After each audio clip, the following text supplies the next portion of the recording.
días, alumnos. Soy la doctora Nechini Sonia de la Cátedra de Oftalmología de la Universidad Nacional de Córdoba. Tienen abajo en este slide mi correo electrónico por cualquier consulta o duda que tengan respecto a este tema. Vamos a hablar en esta presentación sobre ametropías, también conocida como vicios de refracción, que es uno de los motivos de consulta más frecuentes en oftalmología. Debido a la extensión del tema, decidí dividirlo en dos partes para poder desarrollarlo en forma completa. El ojo humano tiene la capacidad o sensibilidad en el espectro electromagnético en las ondas que van desde los 380 nanómetros a 750 nanómetros de longitud de onda, o sea, de los colores violetas a los colores rojos del espectro. Para entender la óptica ocular debemos conocer el fenómeno de la refracción. Este fenómeno óptico es el cambio de dirección y velocidad que experimenta la luz al pasar de un medio a otro y va a depender del ángulo de incidencia y la forma de la superficie que atraviesa. Solo se refractan aquellos rayos que inciden oblicuamente, no aquellos que inciden en forma perpendicular a la superficie de algún medio. También va a depender de la diferente densidad de los medios que atraviesa. Esto se llama índice refractivo o índice de refracción, que es la relación que existe entre la velocidad de propagación de la luz en un medio como el vacío y su velocidad de propagación en un medio del cual se esté tratando. También va a depender de la longitud de onda. La longitud de onda no es un tema que tratemos aquí en cuanto a refracción, pero sí vale decir que las longitudes de onda mayores, como la de los colores cálidos, se refractan mucho menos en índices de refracción alto que las ondas de longitudes cortas como las azules y las violetas. Aquí entonces tenemos un esquema con respecto a lo que ocurre con la luz cuando atraviesa medios con diferente índice de refracción.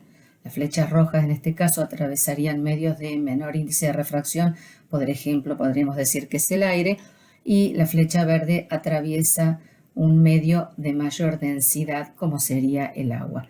Vemos la gran desviación y la lentitud que hace que cambie de dirección el rayo luminoso cuando atraviesa un medio más denso como el agua. Otro fenómeno óptico es la reflexión, que como tenemos aquí anotado es el cambio de dirección de una onda al incidir sobre una superficie de separación de dos medios, que va a regresar al medio de donde se originó, formando un ángulo de igual medida que el ángulo incidente, pero por supuesto una dirección opuesta a la que tenía. Ejemplo típico es el espejo. Entonces tenemos la representación de ambos tipos de fenómenos que son la refracción y la reflexión. Si nosotros alumbramos el ojo con una linterna, vamos a ver que sobre la superficie de la córnea tenemos un reflejo, el reflejo de la linterna, y este es el fenómeno de reflexión. Es la luz que volvió hacia nosotros, pero el resto de la luz atravesó la córnea, se refractó y incidió sobre el plano de la retina, estimulando a la misma y dando origen a una imagen. El prisma en óptica generalmente es de forma triangular y transparente y puede descomponer entonces a la luz blanca en los colores del espectro del arco iris. Cada color que compone a la luz blanca tiene una longitud de onda que le es propia, por lo que cada una tendrá un ángulo de refracción diferente. Nos interesa a nosotros lo que tenemos aquí anotado o remarcado. Todo rayo luminoso que atraviesa un prisma va a sufrir una desviación hacia la base del mismo. Las lentes son dispositivos ópticos transmisores que enfocan o dispersan la luz por medio de la refracción. Son medios transparentes de vidrio o de cristal o de plástico que están limitados por dos superficies o dos caras. Una lente óptica tiene entonces la capacidad de refractar la luz y formar una imagen, cuyo foco va a ser más cercano, como en las lentes convergentes, o más lejano, como en las lentes divergentes. Entonces, conociendo el principio de la refracción de la luz y su comportamiento al atravesar un prisma, vamos a entender la construcción de una lente esférica, ya sea convergente, dos prismas unidos por sus bases, o divergente, dos prismas unidos por sus vértices. Otro tipo de lente son las lentes cilíndricas. Son lentes talladas desde un cilindro que, siguiendo el plano de corte, tiene dos superficies, una plana y una curva que puede ser convexa o cóncava. Solo modifican a los rayos de luz la superficie que es curva, no así la superficie plana. Entonces van a presentar dos meridianos que son perpendiculares entre sí. El meridiano paralelo al eje del cilindro, o sea, al plano de corte, que es una recta longitudinal y que tiene potencia refractiva nula, mientras que la perpendicular es una circunferencia y posee acción refractiva con foco a lo largo de ese eje. La unidad de medida del poder refractivo de una lente es la dioptría. ¿Qué es la dioptría? Es la inversa de la distancia focal expresada en metros. Va a indicarnos el poder que tiene una lente. Una lente divergente de menos una dioptría va a tener una distancia focal de menos 1 metro. Una lente convergente de más una dioptría va a tener una distancia focal de 1 metro. En resumen, una lente divergente o negativa tiene menor poder refractivo que una lente convergente o positiva. Óptica ocular. Comparando la gran superficie que rodea el ojo y al cual ésta es sensible con la superficie de la retina, vemos que el ojo debe tener un alto poder refractivo para poder ver esta superficie del espacio. El ojo entonces esquemático tiene un poder total de 62 dioptrías, a las cuales le corresponde la mayor parte a la córnea con unas 43 dioptrías y al cristalino unas 19 dioptrías. El cristalino tiene la capacidad de modificar ese poder refractivo en función de la distancia del objeto estímulo, aumentando su curvatura, por ende su poder refractivo, a expensas de su cara anterior. El humor acuoso y el humor vítreo tienen un índice refractivo bajo, por lo que no influye en la refracción total del ojo.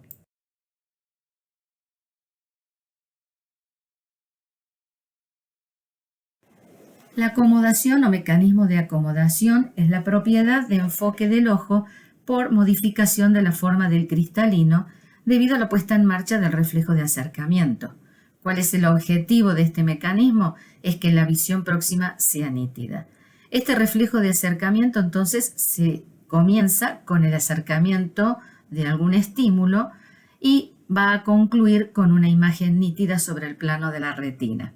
Se acompaña de reflejos o sincinesis por contracción del músculo ciliar por acción del tercer par sobre el mismo, que son la convergencia, que es la contracción de los músculos rectos medios, que va a permitir la fusión de las imágenes retinianas de ambos ojos.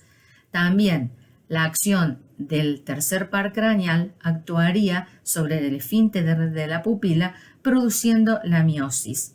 Esto reduce las aberraciones de curvatura de la superficie de la córnea y del cristalino que existen en la periferia de los mismos.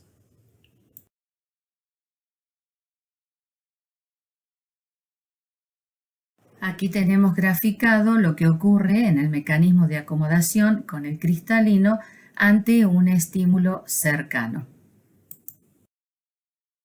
El sistema óptico ocular. El ojo hemétrope es aquel que tiene un sistema óptico normal. Es aquel que, estando en condiciones de reposo acomodativo, va a captar los rayos luminosos y los va a proyectar en el plano de la retina. Entonces, cuando el sistema óptico ocular no es normal, hablamos de ametropías o vicios de refracción. Los tipos de ametropía los tenemos aquí: miopía, hipermetropía, astigmatismo. Las causas pueden ser primarias, solamente la ametropía, o que ésta ocurra secundarias a otras enfermedades o patologías oculares, como podría ser una catarata, un edema de córnea, etc. La alteración óptica que ocurre puede ser que sean vicios de refracción o ametropías axiles, donde tenemos una longitud antero-posterior del globo ocular mayor o menor a los 24 milímetros. Pueden ser las causas de curvatura. Entonces, en este caso tenemos una curvatura mayor o menor de la córnea o del cristalino. Pueden ser de índice, donde tenemos un alto índice de refracción, por ejemplo, cuando tenemos opacidades del cristalino u opacidades de la córnea. Y puede ser de posición, por ejemplo, una subluxación del cristalino. Estas causas son un poco menos, bastante menos frecuentes. El vicio de refracción, miopía, es aquel en que los rayos luminosos y la imagen va a terminar haciendo foco por delante del plano de la retina. Son ojos, como tenemos aquí anotado, de alto poder refractivo. ¿Por qué puede ser esta miopía? Bueno, puede ser una miopía de curvatura, donde están aumentadas las curvaturas del cristalino y sobre todo, y lo más frecuente, de la córnea. También podría ser por una alteración del índice de refracción, por ejemplo, en una catarata o en una esclerosis del cristalino, donde al aumentar el índice, la refracción es mucho mayor, por lo tanto la imagen no llega al plano de la retina.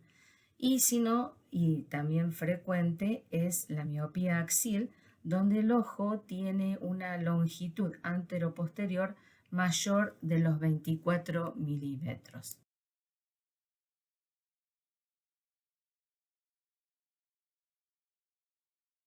Bien, las causas de la miopía pueden ser factores hereditarios por alteración de los elementos ópticos del globo ocular, cataratas donde está aumentado el índice de refracción, queratocono, por ejemplo, donde están aumentadas las curvaturas de la córnea.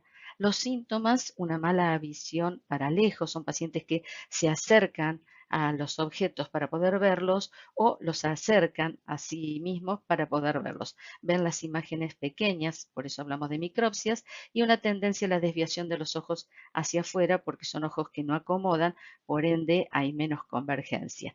Las complicaciones de la miopía pueden ser la ambliopía, sobre todo cuando hay mucha diferencia entre un ojo y otro en los valores dióptricos de la miopía, glaucoma de ángulo abierto por alteración del trabeculado en el ángulo camerular, porque son ojos grandes con alargamiento de la longitud anteroposterior de los mismos, que también este alargamiento produciría como un estiramiento de la retina y en su periferia comienzan a haber procesos degenerativos que pueden provocar un agujero con el consiguiente desprendimiento de la retina. Maculopatías y estafiloma posterior, otra de las complicaciones de las miopías.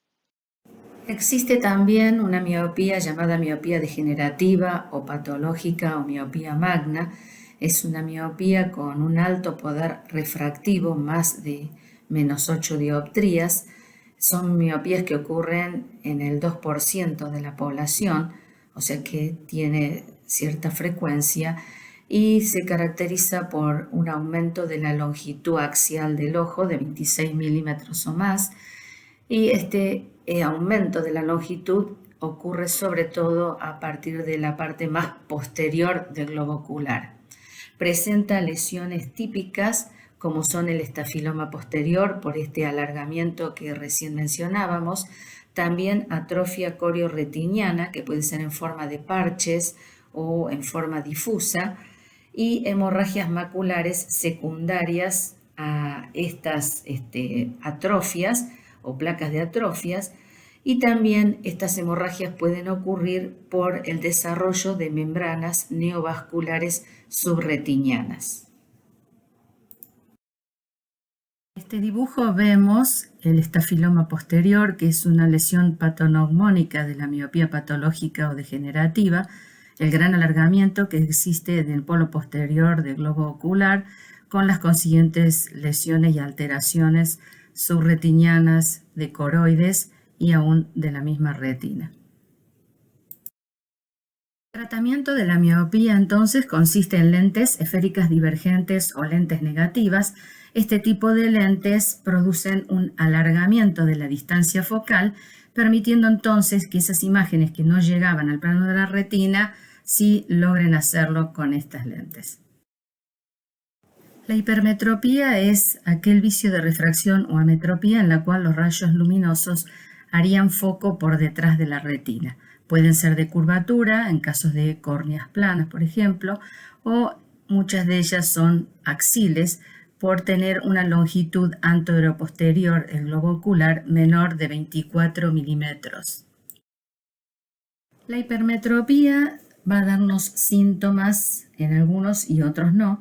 Aquellos que son asintomáticos generalmente son jóvenes con hipermetropías bajas porque tienen gran capacidad de acomodación. Los que tienen síntomas y signos son aquellos que tienen hipermetropías de alta graduación o hipermetropías bajas pero con alta exigencia de la visión cercana. Este conjunto de síntomas y signos se le llama síndrome astenópico y se caracteriza por ojo rojo, dolor de cabeza, fatiga visual, sobre todo a medida también que pasan las horas en el trabajo o uso de la visión para cerca, estos síntomas se hacen más manifiestos.